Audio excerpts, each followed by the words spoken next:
A few interesting tidbits to talk about today, and what we're going to go into first is Destiny Udogie and his new contract. As Fabrizio Romano broke this morning that Tottenham reached an agreement with Destiny Udogie on a new long-term deal for the Italian fullback.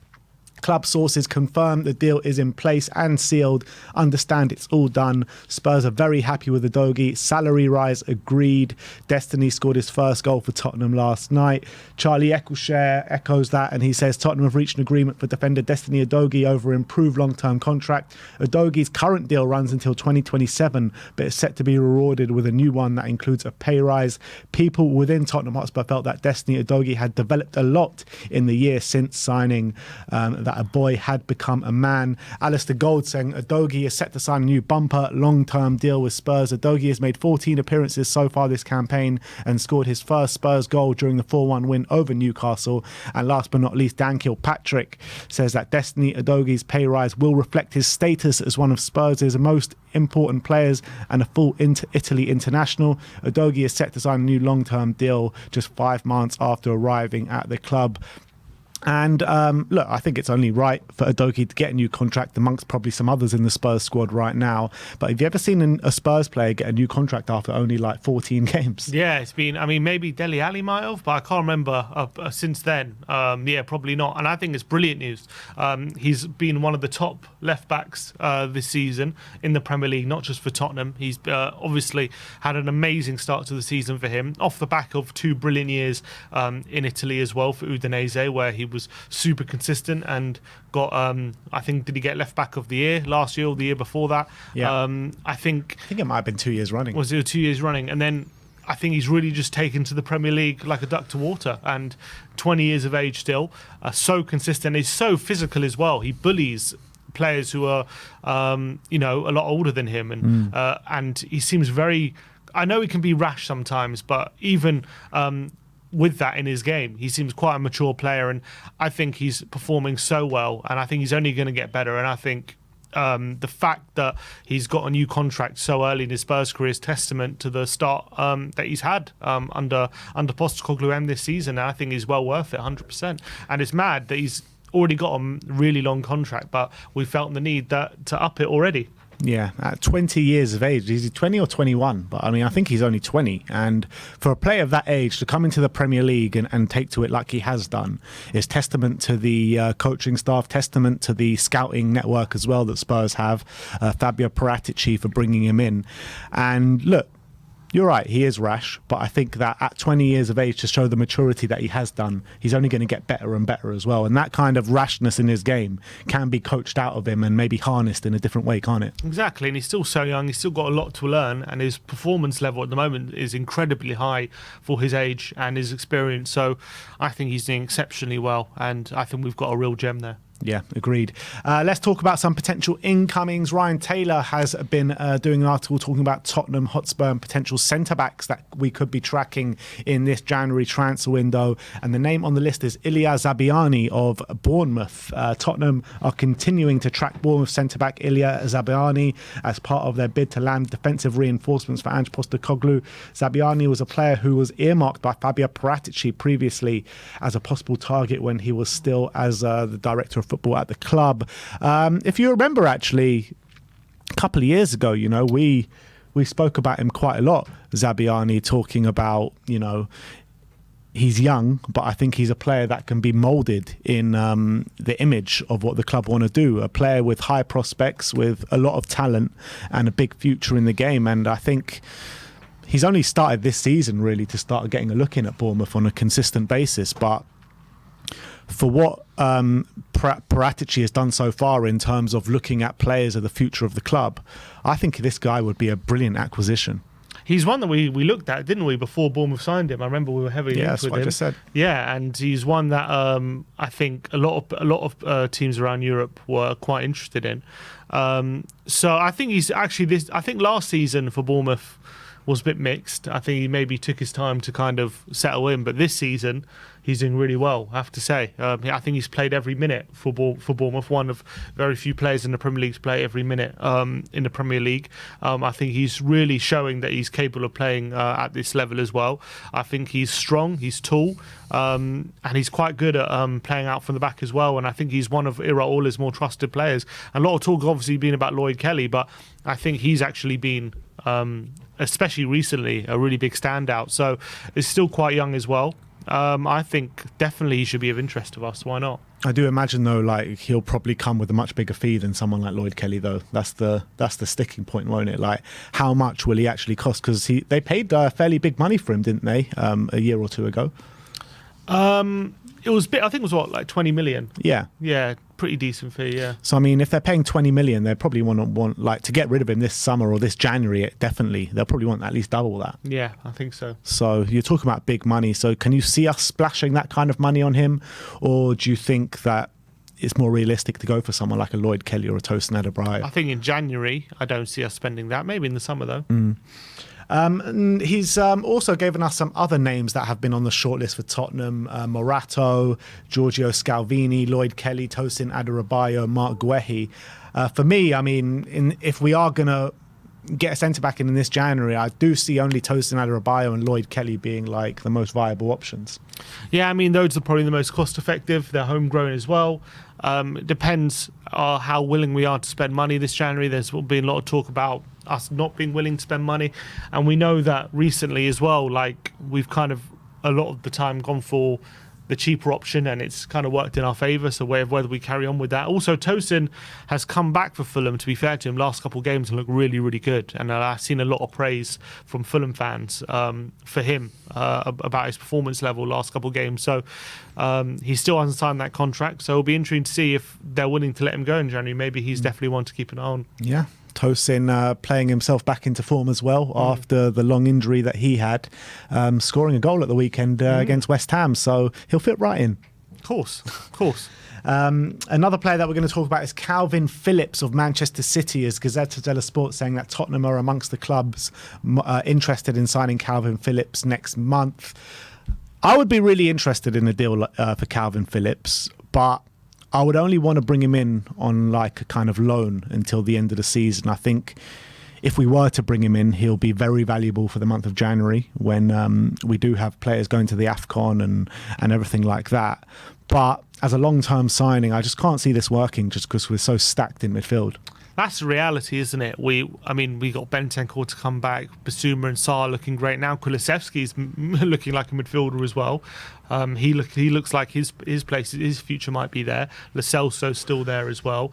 He's still got Højbjerg on the books. So at the moment, you know, as much we would need someone like a Phillips in January, you can't spend 30 million or whatever it is it will take to sign him just for 1 month and a couple of games, and all of a sudden he might be out the team. But if it's a 6-month loan, see how he goes, see if he can earn a place in the team, and then in the summer make a decision. I'd definitely be open to that. I think that would be something that would benefit us. I don't see the point in committing to spending big money on him right now, but Pep seems to be quite disinterested in playing him. Basically, he said when he visualises his team, he doesn't really see Calvin Phillips at the moment in the team. So he's definitely a player who's surplus to requirements. So that could open the door to a move for Spurs. If I'm Phillips, though, unless Tottenham really want a loan deal, I just don't see why make the move to Man City's bench to potentially Tottenham's bench. Like, it doesn't make too much sense unless he really believes he's going to earn a starting spot here. When he's looking at it, like at Man City, he's had no chances whatsoever, right? If he does make the loan move to Spurs, let's say the first few days of the January transfer window, he automatically gets those games in January with the players that we have out. So maybe he backs himself if he gets the chance that he earns that spot, and he'll be able to keep that spot. I know, but at the end of the day, in a couple of months, there's going to be so much competition again, just like there is at City. And he might earn his spot in the first month, but there's no guarantee he'll keep it, especially all the midfielders we have. If I'm him, unless there's no other offers on the table, then yeah, I'd consider Spurs. But if there's other good teams that are after him who's more likely to earn a starting spot, I'd probably go there. I think it's a club where I see him being a really good fit is probably Newcastle. With Sandro Tonali being out until the end of the season, there's a spot for him there, isn't there? You know, they're playing a 17-year-old kid week in, week out at the moment, albeit he's doing very well. But Calvin Phillips, you know, is a different level at the moment. He's an established player. And, you know, where is it? I can't see where it's all gone wrong for Calvin Phillips, because at one point he was England Player of the Year. Yeah, but you know, you got Rodri, but Man City have signed players like Kovacic and all these players, and they've automatically gone ahead of him. Like Pep has not given him one chance whatsoever to stake a claim at all. Even when Rodri's been out suspended and injured and everything, he doesn't get a look in. So, I mean, like, where has it all gone wrong for Calvin Phillips? Because just before he joined Man City, he was England Player of the Year. You know, he was one of the first names on the England team sheet in the middle of the park with Declan Rice. So it's a weird one, isn't it? It's a really weird one. Just hasn't been trusted at all. I think Pep mentioned he was overweight at one point. I don't know if that's still the case, but for some reason, Pep just hasn't fancied him whatsoever. Obviously, whenever Rodri's fit, he ain't getting a look in. But you're right, whenever Rodri hasn't, he's preferred people like John Stones there. Rico Lewis seems to be ahead of him as well. Maybe he's struggling to really adapt to how because Pep really likes specific things in his midfield players. And we've seen before that if you're not doing it, he just won't play you. He'd rather play a youngster who with less experience than play players who aren't up to how he wants to play. So maybe Phillips fits into that category at the moment. So why sign him then? You know what I mean? It was a ridiculous signing. 50 million it was, wasn't it? Mad. But let's move on and let's talk about Hugo Lloris now, as Ryan Taylor again says that Newcastle will consider a shock swoop for Hugo Lloris next month if Eddie Howe decides he requires extra cover for Nick Pope. Obviously, Nick Pope is out until around April time. Dubravka in goal at the moment, conceded 4 goals at the Tottenham Hotspur Stadium last night. But it'll be quite some move for Hugo Lloris to go to Newcastle at this stage because he's been obviously completely by the wayside at Spurs. His last appearance for Spurs was against Newcastle, and that 6-1 defeat got taken off at half time. It'll be a mad turn of events if he ends up joining Newcastle. And obviously he rejected a move in the summer as well, didn't he? He had the chance to go there, and I think he rejected it. I think Spurs were more willing to do it, and Newcastle willing to do it, but it's a move that Hugo didn't want. So whether that's changed, given that he hasn't played any football for 6 months, maybe. If I'm Newcastle, I'm probably like they can get De Gea right now because he was released in the summer. Yeah. So they wouldn't have to wait a month if they wanted a goalkeeper. I do think De Gea last season was better than Lloris. I think he, as much as De Gea is also on the decline, I still think he had probably a bit more to offer than Lloris right now. So if I'm Newcastle, I think that deal probably makes a bit more sense than waiting a month and getting Hugo on loan. But if I'm Hugo, I think just to play some football.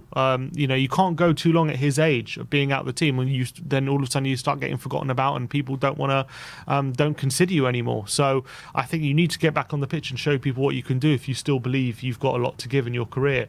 So I would make the move from him, but look, he rejected it in the summer, so no guarantee that's the deal he wants. If I'm Newcastle, I'm probably looking at Aaron Ramsdale in January and thinking, you know what, young keeper, British keeper coming through. He's shown good things at Arsenal, but a long way to go. I think Aaron Ramsdale to be the finished article, to be honest. But if I'm Newcastle, I'd probably look at that and go, you know what, slap 30, 40 million on the table and see what we can do. If Arsenal are willing to accept that bid, then I think that'd be a good move for them.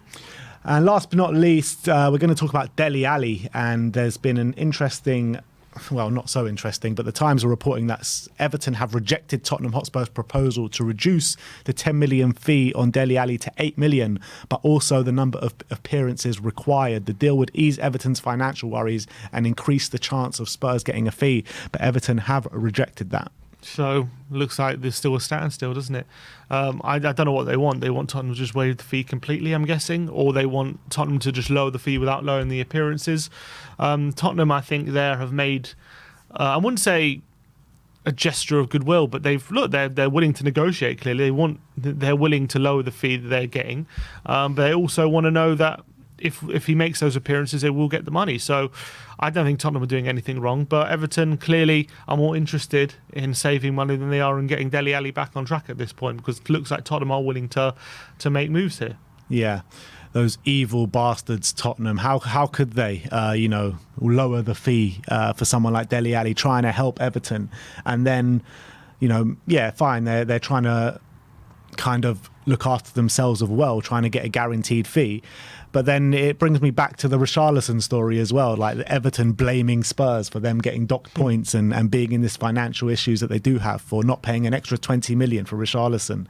I mean, Everton can go do one, to be honest. I don't know. Why would they reject it if they're planning on playing him? Like, that's just a lower fee. Yes, it's less appearances, but are they trying to say that they want him to play like 19 appearances instead of the 20 that would have got him? You know what I mean? Like, what is their plan here? I don't get it, unless they want a lower fee from Tottenham. But I don't know. Look, at the end of the day, they're either going to hold back Dele Alli's career for the sake of 10 million, and Dele Alli, it just depends what he's showing in training, but Sean Dyche over the last couple of months has spoken quite highly of him. So I think he's a player that can do well at Everton if he can get his career back on track. You're talking about 3-4 years ago, maybe 5 years ago now, probably one of the hottest prospects in English football. So if you can get him back on side, you've got a top player there. But looking at the Everton side now, where does he fit in there? Because they're all playing really well at the moment. Good question. Maybe that's what they're thinking. He's not. I mean, but at the end of the day, it's based on his appearances, isn't it? So if he's not going to get in, then he's not going to be worth the money. But if he is going to play, then why not lower the fee? Yeah, well, we'll have to wait and see how this one materialises. But that is your Tottenham update. Let me know in the comment section your thoughts regarding all those news topics today.